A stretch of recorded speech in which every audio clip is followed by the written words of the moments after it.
Well, I was 14 years old. I was the kid that I MVP'd in all the sports and popular at school, and my parents loved me.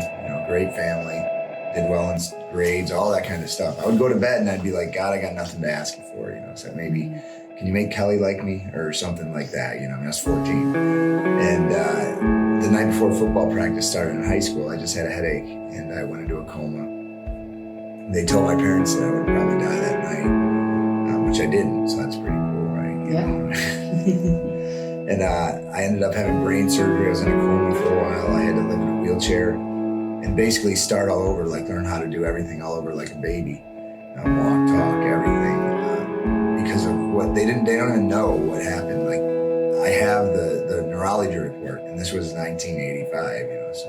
And it says random bleeding from point X for an unknown reason. I'm like, is this guy even a doctor? It doesn't make any sense,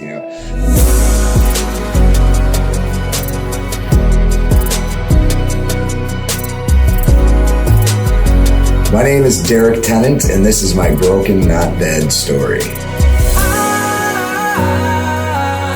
I'm broken, not dead. I was the guy, like I said, I was popular, friends, loved my life, everything was great. And then when this happened, I was going across town to a school because where I lived didn't have a good school. I was going to quarterback over there and everything. So people knew about me coming to that school, but I never showed up. So then when I got there, it was, I think, 12 weeks into the freshman year. Football season was over. And I was just, oh, that's the kid in the wheelchair. And I kind of drooled on myself, and my head was shaved. And that was the time when a mullet was really cool, and my mullet was gone, so that was tough too. That's a big deal for a 14-year-old in upstate New York. So, being the guy that everybody, wanted to be friends with and everything, to being the guy in the wheelchair, it was tough. It was, I couldn't wait to get to high school, because it was a new school, all new girls, I get to be the athlete, the star and be popular and be friends and all that. And then when I got there, I was a kid in a wheelchair. So it was frustrating to say the least, and a challenge. Initially, I had to leave class early, to get there because I was in a wheelchair, but my friends loved that because I got to pick one to get out of class early to push me in the wheelchair, And eventually, as I didn't want to be a guy in a wheelchair, so I learned to walk, or quote unquote walk, pretty quickly, less than a year. And when I was learning, it was funny, we would walk by a classroom, while we get out early, my buddy and me, he's pushing me in the wheelchair, and I would get up and I could stand holding the wheelchair, and he would get in the wheelchair, and I would kind of push him past classrooms. Everyone's like, hey, that's the guy. Well, I wasn't going to use a walker or a cane. I was like, no, I'm Derrick Tennant. I could push him in the wheelchair, and it was like a walk. My family's amazing. My parents are awesome. So that, without that, honestly, I probably would have killed myself, having lost everything that was important to a 14-year-old. Because all the stuff all the things we talked about was gone. But eventually, I was able to walk, and I played the drums a little Def Leppard style, with one arm, and sports I was able to play after college. I'm 51 years old, right? And it's hard for me to even say I never played high school football. That's weird that I can't even say that. So the injury was on the center of the right side of my brain, or the whatever it was, and it was essentially, I think, it was probably there when I was born, and it was just going to happen, right? That's to the extent that I've been able to figure out. And it was what they said. What I was told is it's not an aneurysm because that's on the surface of your brain, and it wasn't a stroke because it wasn't a clot. It just kind of something in my brain sort of exploded, and the surgery saved my life, but it sort of damaged part of the brain that talks to my left side. All of this is normal. It just doesn't get the signal from up here, right? So I stretch every day. I'm always, just trying to, make sure that. Your body's tendency is to curl, to flex, right? So I don't want that to happen, so I'm always stretching. So you could draw a line right down the center of my body, and I can't feel this over here, and it's not numb either. It's weird, it's not, because they don't know what happened to me, but people tap me on the shoulder, I don't feel that. I don't love that I can't use my left side, right? There's things in our lives that we don't love, but you can still love your life. I have an awesome life. It's just, I think everybody has a left arm. Mine is just a little more obvious, right? We all have things we have to deal with. And that's always a choice, right? That's what's cool, is that, I can choose right now to be happy. I can choose to be content. I can choose to be miserable. I can choose to be frustrated. All that stuff is a choice. And I choose to enjoy my life and to love my life. I've got so many things that are awesome. There's some things that suck, but okay, right? And I still got a great family. My parents are married 54 years. Isn't that cool? I got a brother, 2 sisters. My brother, he still calls me his half brother. He thinks that's hilarious. He kind of is. And then I got another sister, and my brother and sister each have kids, so I got 6 nieces and nephews. All the benefits and none of the responsibilities. It's perfect. And then Julie is my best friend, and we travel all over the world doing like motivational events and stuff. And she's hilarious, and she's so funny, and I learned so much from her. I had a faith because the example of my parents, and because of what I believe about God, is that this wasn't a mistake. Like, I don't think that this happened and God was like, ooh, or he was making me and he was like, got distracted. He's like, oh, sorry, you're going to be paralyzed. Like, I don't think that's how it works, right? Somehow this was part of a big plan of a God that I believe in, and it makes sense to him, but it doesn't make sense to me. Like, I don't love that I'm paralyzed, but I love my life. That's a possibility, right?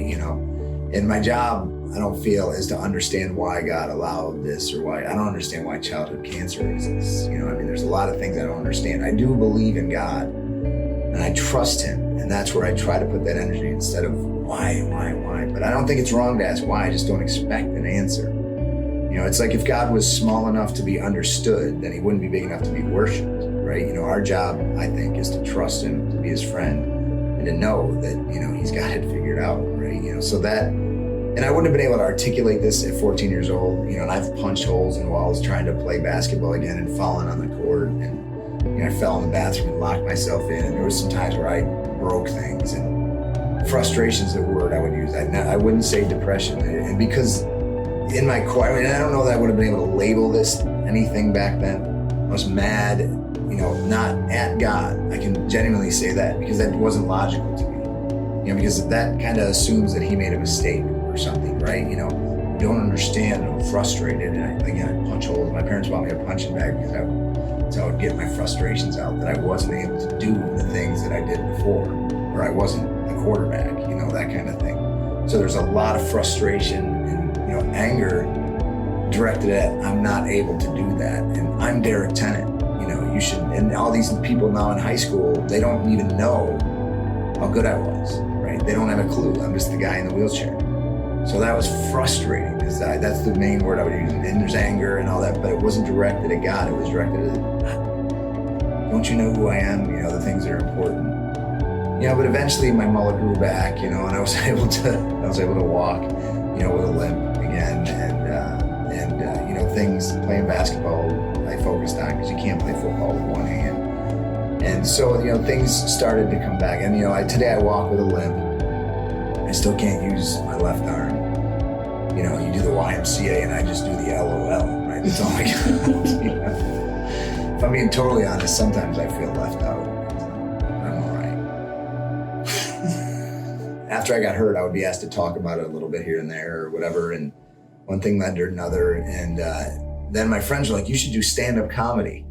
I'm like, nah, man. I'm like, I could speak for an hour, and if you do 2 funny things, then people are like, that guy's hilarious, right? Because they're not expecting humor. But I watch stand-up comedy, and I'm like, for an hour, you gotta do 200 funny things. And I just didn't have the guts, right? And then I was convinced in 2007 to do an open mic in Atlanta. And I did it, and it was a perfect storm. Like, the guy in the front had a funny laugh, and this guy, so everything just came together. And I was already comfortable on stage. That's a big part of it.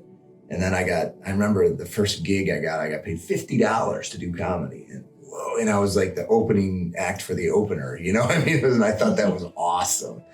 And then it just, one thing led to another, and I, did the tour doing comedy and everything. And then realizing that I could use that to share truth that I believe in, whether it's, you know, in my God or just obstacles or opportunities, or, you know, learning how to take a challenge in your life and make it into something positive. And I never planned to be a comic. I never planned to be a motivational speaker. None of that. It just kind of all came together. I like to live in the now, you know, like try to make the next right choice. If you have faith in the Bible and the truth that's in the Bible, then it says we have direct free access to a secret of contentment. You know, and I looked up contentment in the dictionary, and it says the state of being content. I'm like, that doesn't help, you know. Like, so I did the thesaurus, and it's, you know, ease, gratification, joy, you know, and I'm like, I want that. And if the Bible says I have access to that, and I believe that, then I do figure out how to get it, right? So we do have it, and here's the cool thing: it comes by love, right? And often that means by giving love, right? So that we're seeking joy or seeking peace or seeking, you know, a way to get rid of this pain, and I'm not trivializing any obstacles, right? But by giving and by helping others and serving and everything, it gives you joy. You know, I'm writing a book right now. It's called Selfish Generosity, because I really believe, if you understand the concept here, that you have the power to give yourself joy every day.